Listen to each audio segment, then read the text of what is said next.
गुरवे गौरचन्द्राय राधिकायै कृष्णाय कृष्णभक्ताय तद्भक्ताय नमो नमः। वन्देऽहं श्रीगुरु श्रीयुतपदकमलं श्रीगुरून् वैष्णवांश्च श्रीरूपं साग्रजातं सहगण रघुनाथान्वितं तं सजीवं साद्वैतं सावधूतं परिजनसहितं श्रीकृष्णचैतन्यदेवं श्रीराधाकृष्णपादान् सहगण ललिता श्रीविशाखान्वितांश्च। हरे कृष्ण कृष्ण कृष्ण हरे हरे, हरे राम राम राम हरे हरे। গ্রন্থপাঠ চ্যানেলে আপনাদের সবাইকে স্বাগত। শুধু ভক্তবৃন্দ এবং ভক্তিমতী মায়েদের চরণে আমার নমস্কার। কৃপা করে পদধূলি দেবেন মস্তকে আমার। শ্রীকৃষ্ণ চৈতন্য মহাপ্রভুর সন্ন্যাস লীলার বিস্তারিত বিবরণ পরম ভাগবত মহাত্মা শিশির কুমার ঘোষ মহাশয় গৌর লীলাগঙ্গায় যিনি সর্বদাই নিমজ্জিত হয়ে থাকতেন, তিনি তার মহান গ্রন্থ শ্রী শ্রী অমিয় নিমাই চরিতে মধুরভাবে আস্বাদন করেছেন। ভক্তবৃন্দকে প্রসঙ্গত জানাই, প্রত্যেকে এই মহান গ্রন্থ শ্রী শ্রী চৈতন্য চরিতামৃত শ্রী শ্রী চৈতন্য ভাগবত গ্রন্থের মতো সংগ্রহ করে আস্বাদন করবেন। এই মহান গ্রন্থ থেকে মহাপ্রভুর সন্ন্যাস লীলা মাধুরী পাঠ করা হচ্ছে, কয়েকটি পর্বে আস্বাদিত হবে। ভক্তবৃন্দ, ভক্তিমতী মায়েরা নিজেরা আস্বাদন করুন, অন্যকে আস্বাদন করান এই গ্রন্থপাঠ চ্যানেলের মধ্য দিয়ে। এই চ্যানেলটি কমার্শিয়াল নয়, শুধুমাত্র প্রচারের মধ্য দিয়ে আস্বাদনের জন্য। কেননা বহু গ্রন্থ বর্তমানে দুষ্প্রাপ্য, দুর্লভ, আমাদের সবার সংগ্রহেও নেই। তাই চ্যানেলটির নাম দেওয়া হয়েছে গ্রন্থপাঠ। জয় গুরু গৌরাঙ্গ গোবিন্দ। আসুন আমরা আজ আস্বাদন করছি যেখানে আমরা বিশ্রাম দিয়েছিলাম তার পরবর্তী অংশ থেকে। শ্রীমন মহাপ্রভু মনে বড় ব্যথা পাইলেন, বৃন্দাবনে যাইয়া মুকুন্দ ভজন করিবেন। এই আনন্দে বাহ্যেন্দ্রিয় সমুদয় এক প্রকার ধ্বংস হইয়াই গিয়াছে। সেই জন্য বৃন্দাবনে আসিয়াছেন। সেই যমুনায় স্নান করিলেন, এত পথ হাঁটিলেন ও দেহের ক্লেশ এত লইলেন। এখন শুনিলেন যে তিনি বৃন্দাবন যাইতে পারেন নাই, বরং যে স্থান হইতে বৃন্দাবন অভিমুখে গমন করিয়াছিলেন প্রায় সেইখানেই আছেন। তখন হৃদয়ে অতিশয় ব্যথা পাইয়া অত্যন্ত ক্রোধ প্রকাশ করিলেন। কিন্তু ভগবানের ক্রোধ তাহার প্রীতির ন্যায় কেবল মধুর। শ্রী নিমাই ক্রোধে ও দুঃখে নিতাইকে ভৎসনা করিয়া বলিতেছেন, শ্রীপাদ, তুমি আমাকে প্রতারণা করিলে। এ তো বংশীবট নয়, এ তো যমুনা নয়, এ যে গঙ্গা। তুমি আমাকে ভুলাইয়া নিয়ে আসিলে। শ্রীপাদ, তুমি আমাকে কৃপা করিয়া ভাই বলিয়া থাকো। এই কি ভাইয়ের উপযুক্ত কাজ হইয়াছে? আমার সঙ্গীরা একে একে বৃন্দাবনে গেলেন, কেবল আমারই যাওয়া হইল না। শ্রীপাদ, আমি যার লাগি সন্ন্যাসী হলেম তারে তো আর পেলাম না।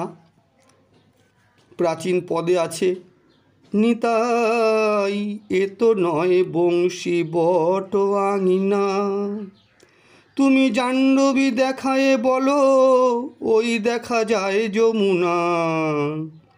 তুমি ভাই হয়ে ভাই এই করিলে, ব্রজে যেতে দিলে না। আমার খেলার সাথী সব গিয়াছে, আমার যাওয়া হলো না, হলো না, হলো না। আমি যার লাগি সন্ন্যাসী হলেম তারে বুঝি পেলেম না। আমি যার লাগি সন্ন্যাসী হলেম তারে বুঝি পেলেম না, পেলেম না, পেলেম না। প্রভুর ক্ষোভ বাক্যে নিত্যানন্দ ধরা পড়িয়াছেন জানিয়া একটু লজ্জিত হইয়া মস্তক অবনত করিলেন। শ্রী অদ্বৈত সমুদয় অবস্থা বুঝিলেন। বুঝিলেন যে সুরধুনীকে যমুনা বলিয়া ভুলাইয়া নিতাই প্রভুকে আনিয়াছেন। নিতাই যখন মস্তক অবনত করিলেন তখন শ্রী অদ্বৈত বলিতেছেন, তোমারে জীব প্রতারণা করিতে পারে না। শ্রীপাদ সত্য কথাই বলিয়াছেন। গঙ্গার পশ্চিম ধারে যমুনা বহিয়া থাকেন, ইহা শাস্ত্রের কথা। প্রভু করুণা করো, তোমার ভক্তগণ প্রতি একবার নয়ন মেলো, এই শুষ্ক কৌপিন পরিধান করো। অদ্বৈত অতিশয় বিবেচনার সহিত সমবিব্যাহারে কৌপিন বহির্বাস আনিয়াছিলেন। আমার যাওয়া হইল না। ইহা বলিতে বলিতে প্রভু আর্দ্র কৌপিন ত্যাগ করিয়া শুষ্ক কৌপিন পরিলেন। তখন শ্রী অদ্বৈত বলিতেছেন, বহুদিন উপবাসী আছেন, দাসের গৃহে পদার্পণ করুন, করিয়া এক মুষ্টি অন্ন গ্রহণ করুন, নৌকা প্রস্তুত। প্রভু এ কথার উত্তর করিলেন না। নিতাইয়ের দিকে রুক্ষভাবে চাহিয়া বলিলেন, এই নিমিত্ত বুঝি তুমি আমাকে ভুলাইয়া আনিয়াছ? শ্রী অদ্বৈত বলিলেন, শ্রীপাদ নিত্যানন্দ তোমাকে ভুলায়েন নাই। অদ্য তিনি ত্রিভুবনে দেখাইলেন যে তুমি কিরূপ ভক্তবৎসল। প্রভু বলিলেন, তাহা নয়। শ্রীপাদ দেখাইলেন যে আমি পুত্তুলি, আর আমাকে সূত্রে বাঁধিয়া তিনি নাচাইয়া থাকেন।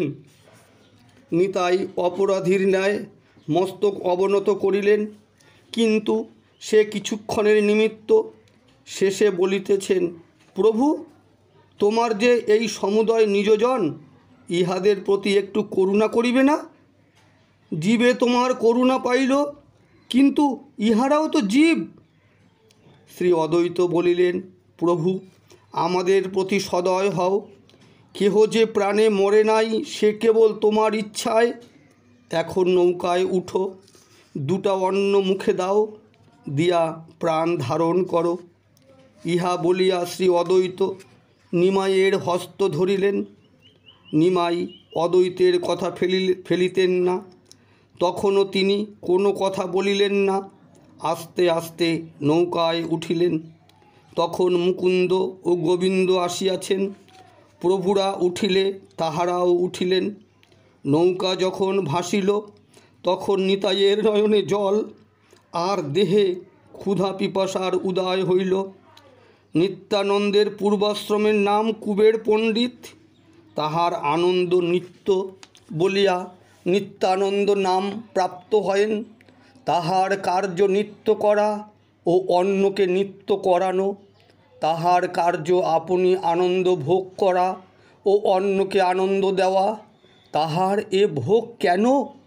এখন প্রভুকে নৌকায় উঠাইয়া গঙ্গার মাঝখানে আসিয়া তিনি আর অদ্বৈত নিমাইয়ের দুই পার্শ্বে প্রহরী স্বরূপ বসিয়া, সুতরাং আবার তিনি স্বাভাবিক অবস্থা পাইলেন, অর্থাৎ নিত্যানন্দ হইলেন।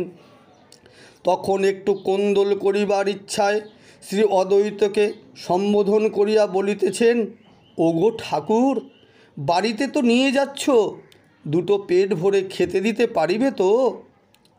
অন্য সময় হইলে শ্রী অদ্বৈত ইহার উপযুক্ত উত্তর দিতেন, কিন্তু তখন তাহার প্রভুর সন্ন্যাসজনিত দুঃখ জাগরিত হইয়াছে। কাজেই তিনি এইমাত্র বলিলেন, তাই হবে। কিন্তু নিতাইয়ের ওরূপ কথা ভালো লাগিতেছে না, তাই বলিতেছেন, ওরূপ নয়, স্পষ্ট করিয়া বলো। প্রভু লইলেন দণ্ড, কিন্তু দণ্ড পাইলাম আমি। অদ্য 4 দিবস জলবিন্দু মুখে দেই নাই, আমিও দেই নাই, প্রভুও দেন নাই। কিন্তু উহার কি? উনি ঢোকে ঢোকে প্রেমানন্দ পান করিতেছেন, আমাদের হুতাশে কোথাকার প্রেম কোথা পালাইয়াছে। একে হুতাশ তাহার পরে দৌড়াইয়া প্রাণ ওষ্ঠাগত হইয়াছে। অনাহারে কতদিন দৌড়ানো যায়। তাই বলিতেছি, বাড়ি নিয়া যাইতেছ ভালো, যত চাইব তত অন্ন কিন্তু দিতে হইবে। কিন্তু অদ্বৈতের কোন দলে রুচি হইতেছে না। তিনি নিত্যানন্দের কথা শুনিয়া সকৃতজ্ঞ চক্ষে তাহার প্রতি চাহিলেন। গদগদ হইয়া বলিতেছেন, তুমি যে কাজ করিয়াছ তাহাতে আমি কেন? যাবৎ চন্দ্র সূর্য থাকিবে সকলেই পরিতৃপ্ত হইয়া তোমাকে অন্ন দিবে। বাপরে বাপ, এ কয়েক দিবস মানুষ তো দূরের কথা, পশু পক্ষী পর্যন্ত আহারাদি করে নাই। নৌকা শান্তিপুরের ঘাটে লাগিলে দেখা গেল ইহার মধ্যেই তীরে বহু লোক জড়ো হইয়াছে। নৌকা দেখিবা মাত্র সকলে হরিধ্বনি করিয়া উঠিল। নিতাই বলিতেছেন, নৌকা হইতে শীঘ্র নামিয়া চলো, শ্রী ভগবানের আকর্ষণে দেখিতে দেখিতে এত লোক হইবে যে তখন যাইতে পারিব না। প্রভু সকল গৃহভ্যন্তরে প্রবেশ করিলেন। পদধৌতর জল আসিল। শ্রী অদ্বৈত আপনি প্রভুর পদধৌত করিতে ইচ্ছা করিলেন। তাহাতে শ্রীনিমাই একটু বিরক্তি প্রকাশ করায় তাহা হইতে ক্ষান্ত দিলেন। পদধৌত করিয়া সকলে উত্তম আসনে বসিলেন। নিতাই বলিতেছেন, আচার্য, তুমি এক কাজ করো, দ্বারে কতকগুলি বলবান দাড়ি নিযুক্ত করিয়া দাও। এখনই এত লোক আসিবে যে তোমার বাড়ি চূর্ণ হইয়া যাইবে। শ্রী অদ্বৈত তাহাই করিলেন। নিতাই আরও বলিলেন, কৃষ্ণের নৈবেদ্য প্রস্তুত করিতে যেন বিলম্ব না হয়। একটু তাড়াতাড়ি করিবার কথা বটে। 4 দিবস মুখে জল পর্যন্ত দেওয়া হয় নাই। শ্রী অদ্বৈতের সম্পত্তির অবধি নাই। নানাবিধ দ্রব্যে ভাণ্ডার পূর্ণ। অতি অল্প সময়ে মহা আয়োজন হইল। ঠাকুর ঘরে 3 পাত্রে ভোগ দেওয়া হইল। ভোগের কিরূপ আয়োজন হইল তাহা শ্রী চৈতন্য চরিতামৃত গ্রন্থে বিবরিত আছে। ঠাকুরের আরত্রিক আরম্ভ হইল। গৌরনিতাই ও ভক্তগণ উহা দর্শন করিলেন। তাহার পরে শ্রীকৃষ্ণকে ভোজন ও শয়ন করাইয়া নিতাই ও গৌরকে লইয়া অদ্বৈত ঘরের মধ্যে প্রবেশ করিলেন। দেখেন যে শুভ্র বস্ত্রাবৃত 2খানি পিঁড়ি, আর তাহার সম্মুখে কদলী পাত্রে নানাবিধ অন্ন ব্যঞ্জন রহিয়াছে। প্রভু অন্নকে নমস্কার করিলেন, করিয়া বলিতেছেন, হরিদাস কোথা? হরিদাস ও মুকুন্দ? শ্রী ভগবানের নিকট জাতি বিচার নাই। মুকুন্দ যদিও বৈদ্য, কিন্তু হরিদাস প্রকৃত প্রস্তাবে যবন। প্রভু হরিদাস বলিয়া ডাকিলে হরিদাসের মুখ শুকাইয়া গেল। তিনি করজোড়ে বলিলেন, প্রভু ক্ষমা দিউন, আমি পীড়ায় থাকিয়া ভোজন দর্শন করিব। মুকুন্দ ওই কথা বলিলেন। 2 জনেরই তাহাদের সহিত ভোজন করিতে নিতান্ত আপত্তি দেখিয়া প্রভু ক্ষান্ত দিলেন। দিয়া শ্রী অদ্বৈতকে বলিতেছেন, একখানি পাতা দাও আর অল্প 2টি অন্ন দাও। শ্রী অদ্বৈত বলিতেছেন, আবার পাতা দিব কি? পিঁড়ির উপর উপবেশন করো। প্রভু বলিতেছেন, সে কি? শ্রীকৃষ্ণের আসনে কীরূপে বসিব? শ্রী অদ্বৈত বলিলেন, ও একই কথা, তুমি উপবেশন করো। ইহা বলিয়া প্রভুর হাত ধরিয়া পিঁড়ির উপরে বসাইলেন। শ্রীনিমাই অন্নের প্রতি চাহিয়া বলিলেন, এত অন্ন কি হইবে? সমুদয় উঠাইয়া লও, অল্প কিছু রাখো। অদ্বৈত বলিলেন, উঠাইয়া আর লইব না, পাতে থাকিবে, তুমি আহার করো। নিমাই তখন বলিতেছেন, এত অন্ন খাইতে পারিব না, আর সন্ন্যাসীর উচ্ছিষ্ট রাখিতে নাই।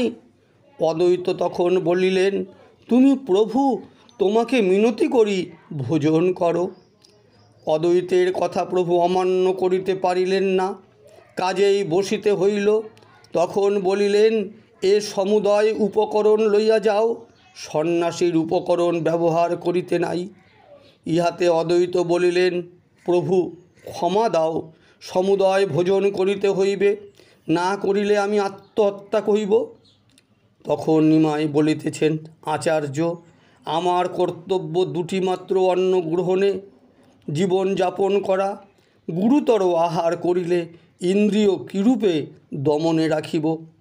নিমাই এই কথা মনে মনে যেভাবেই বলুন বাহিরে দেখাইলেন যেন সরলভাবে বলিতেছেন।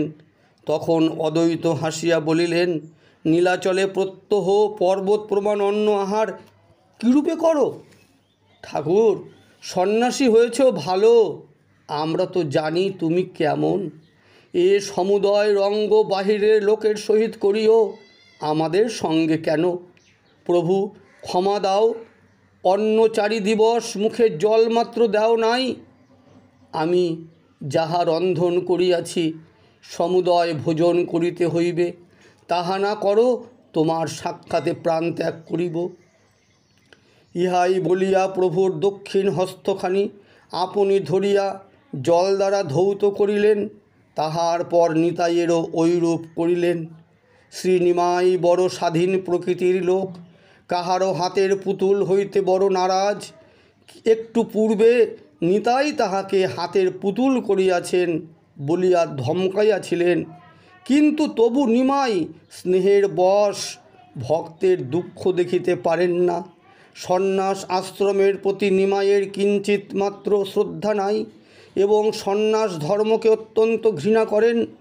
যখন শ্রী অদ্বৈত জিত করিয়া যেন হাতে ছুরি করিয়া সম্মুখে বসিয়া বলিতে লাগিলেন, তুমি যদি ভোজন না করো আমি তোমার সাক্ষাতে মরিব, তখন প্রভু অল্পে অল্পে ভোজন করিতে লাগিলেন, আর কথা কহিলেন না। নানাবিধ ব্যঞ্জন প্রস্তুত করা হইয়াছে। প্রভু একটি আস্বাদ করিয়া আর একটিতে হাত দিতে যাইতেছেন। অমনি অদ্বৈত বলিতেছেন, ওটা বুঝি ভালো হয় নাই? যদি ভালো হইয়া থাকে আমার মাথার দিব্যি আর একটু খাও। প্রভু করেন কি, দস্যু হস্তে পতিত, কাজেই আর একটু খাইলেন। এইরূপে অগ্রে বসিয়া শ্রী অদ্বৈত শ্রী নিমাইকে ভোজন করাইতে লাগিলেন। সীতাদেবী দ্বারের আড়ালে দাঁড়াইয়া এই কার্যের সহায়তা করিতেছেন। গুরুতর ভোজন হইতেছে আর বলিতেছেন, আর কত খাবো? অমনি অদ্বৈত বলিতেছেন, আমার মাথা খাও, এই ব্যঞ্জন আর একটু আহার করো। কিন্তু শ্রীনিতাইকে ভোজন করাইতে কোনো দুঃখ পাইতে হইতেছে না। ভাইকে হারাইছিলেন, ভাইকে পেয়েছেন, ভাইয়ের সঙ্গে আহার করিতেছেন, কাজেই নিতাই সন্ন্যাসের কথা সব ভুলিয়া গিয়াছেন। তিনি এক মনে ভোজন করিতেছেন।